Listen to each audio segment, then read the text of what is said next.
Acara ini didukung oleh Desa Pay, cashless-nya kerabat desa Indonesia.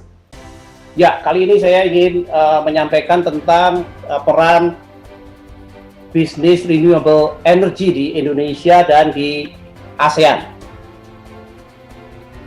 Nah, pertama saya mulai dengan pembukaan tentang situasi dan problem energi yang ada di Indonesia. Tentu teman-teman tidak usah risau melihat banyak diagram di sini. Tolong dilihat ada gap demand ya, tentang supply dan demand dari energi. Juga target kita tahun 2025 untuk mengisi 23% energi baru terbarukan, yang selama ini persentasenya masih kecil, dan tahun 2025 kita sudah harus mengejar 23% energi baru terbarukan. Kemudian kebutuhan energi di Indonesia sangat besar, dan yang dominasi terbesar ada di bidang transportasi. Sebelah kanan ada diagram grafik tentang kenaikan konsumsi energi untuk transportasi di Indonesia dan di ASEAN, di mana di Indonesia kenaikannya lebih drastis daripada yang di ASEAN. Kemudian renewable energy, mengapa diperlukan renewable energy? Karena ya renewable, jadi dia membangun kelestarian penggunaan energi, kemudian juga biodegradable, bisa dilakukan renewable, dan kemudian juga mengurangi emisi biokarbon. Dan selain itu Indonesia juga memiliki potensi terbesar pemanfaatan energi baru terbarukan. Di sebelah kiri ini kita bandingkan dengan negara-negara ASEAN, maka potensi Indonesia terbesar untuk tenaga angin baik di offshore maupun onshore, kemudian ombak, kemudian panas bumi, kemudian photovoltaic, kemudian hydropower, geothermal, renewable municipal waste, kemudian solid biomass, dan biogas gitu. Jadi sebetulnya sumber kita luar biasa besar, potensi kita luar biasa besar, dan ini kalau kita bandingkan dengan negara-negara ASEAN, maka Indonesia itu merupakan pengguna terbesar energi, dan juga merupakan rising domestic needs, itu sudah membawa ke energy production ke domestik itu. Dan dibandingkan dengan Singapura misalnya, Singapura itu tidak memiliki energi, tetapi mereka menyediakan kilang-kilang dan mengimpor mostly dari negara-negara ASEAN dan tentu negara-negara lainnya. Kemudian sekedar gambaran tentang komunitas energi baru dan energi terbarukan. Energi baru ada batu bara tercairkan, ada gas metana batu bara, ada batu bara tergaskan, ada nuklir, ada hidrogen. Kemudian energi terbarukan ada panas bumi, ada aliran terjunan air, ada bioenergi, ada solar energi, angin, dan gerakan dan perbedaan suhu lapisan laut atau samudra. Kemudian ini adalah SWOT analisis dari energi yang kita hadapi sekarang. Kita memiliki kekuatan di potensial di biomass, solar energy, hydropower, wind, and geothermal. Kemudian energi terbarukan itu kita terbesar ketersediaannya di ASEAN. Kemudian kita memiliki kebijakan pemerintah yang cukup prominent dan kemauan yang kuat dalam bidang renewable energy, dan juga kita memiliki bonus demografik yang cukup besar dan hanya akan terjadi sekali. Kelemahannya tentu kita masih tergantung kepada energi fosil, kemudian kualitas database dari energi Indonesia, kemudian kebutuhan khusus pengembangan nasional di tenaga atau sumber human resources di bidang energi, jadi capital building-nya, kemudian juga lemah di teknologinya.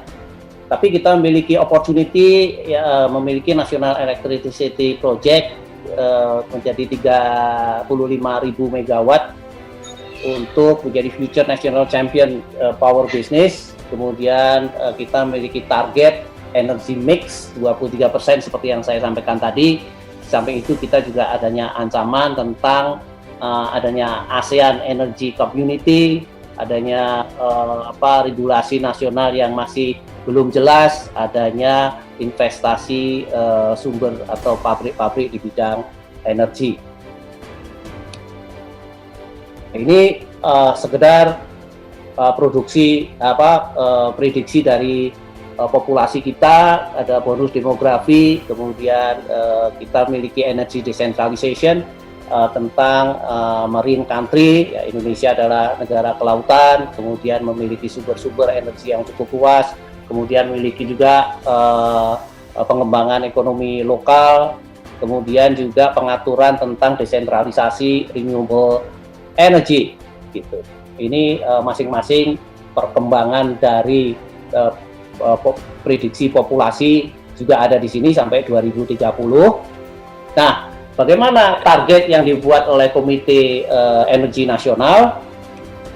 Nah, saya kira cukup masuk akal di sini. Yang bisa kita lihat adalah new renewable energy mengalami kenaikan dari target 2025 23% menjadi 30% di 2050 seiring dengan pengurangan penggunaan batu bara maupun pengurangan penggunaan oil atau minyak.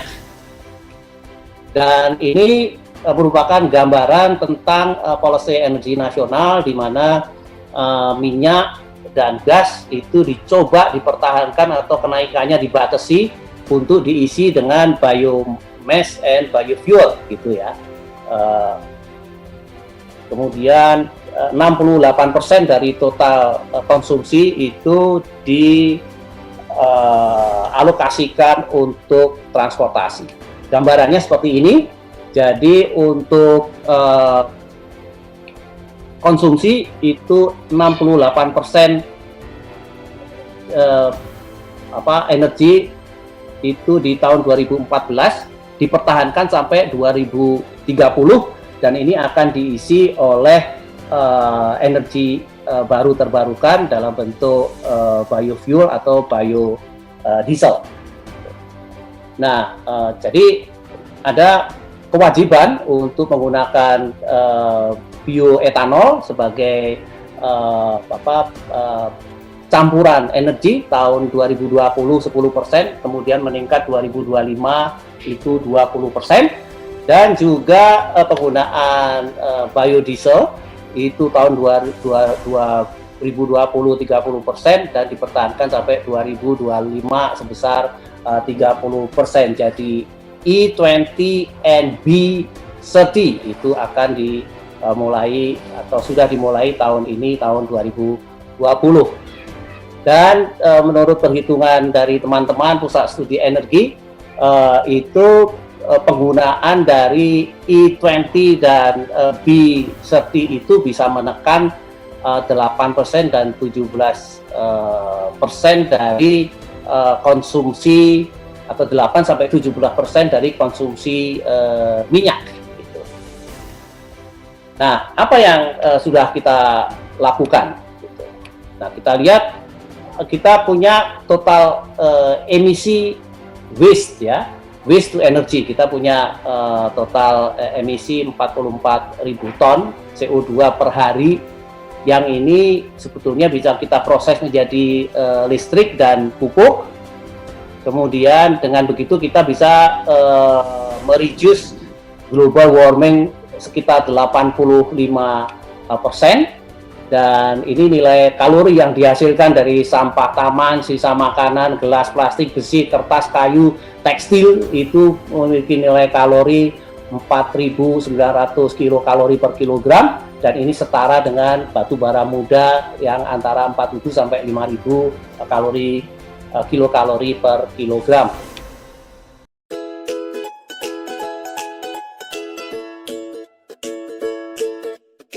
Dapatkan kabar baik dan kebaikan desa dan perdesaan hanya di TV Desa News. Unduh aplikasinya segera.